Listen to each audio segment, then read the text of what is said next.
So judgment has been reserved in the matter between Jacob Zuma and the state capture inquiry. The commission wants the former president to be declared in contempt of court and sent to jail. This over his failure to comply with an order to appear before the commission. I'm joined now by Director of Accountability Now and constitutional law expert, Advocate Paul Hoffman. And thanks for your time. We appreciate it. So Jacob Zuma today described in court as a malicious individual who cynically maneuvers his way out of accountability. A fair description or not? So I think that's a very fair description. Thanks, Shahan.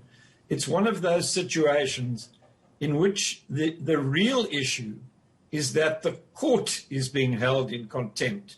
That's why the offence is called contempt of court. So really all that the commission is doing is putting the ball in play before the court, and the court has to protect its reputation, its effectiveness, and its dignity, all of which are being hammered by the malicious attitude of the former president.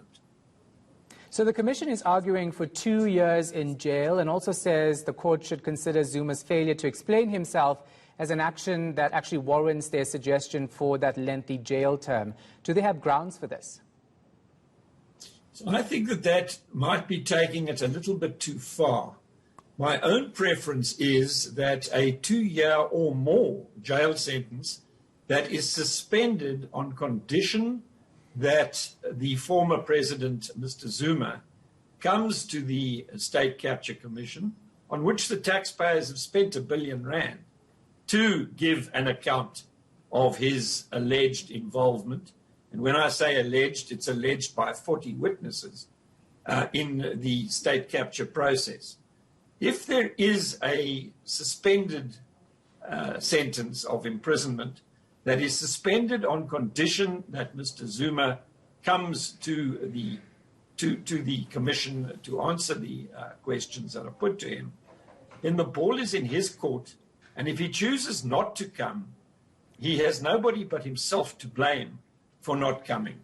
The public interest is served by getting him to answer the questions, and that part of the public interest is not advanced by simply throwing him into jail because he is in a flagrant contempt of the highest court in the land because he has not responded to its order that he go and give his evidence to the commission.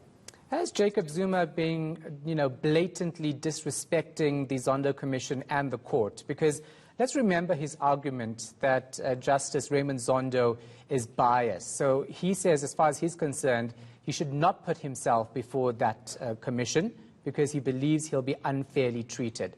The Constitutional Court thinks otherwise. The Zondo inquiry thinks otherwise as well. But that's his belief.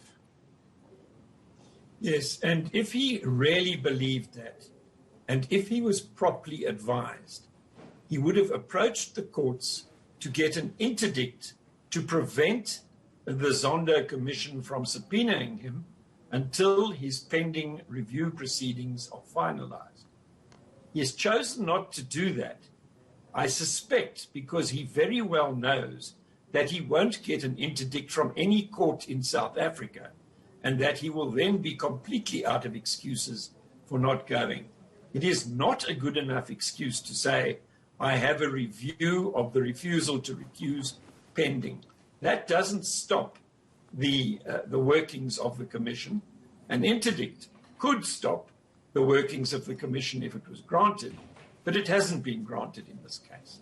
All right, thank you so much. Hasn't even been asked for. He hasn't even applied for an interdict. Yeah.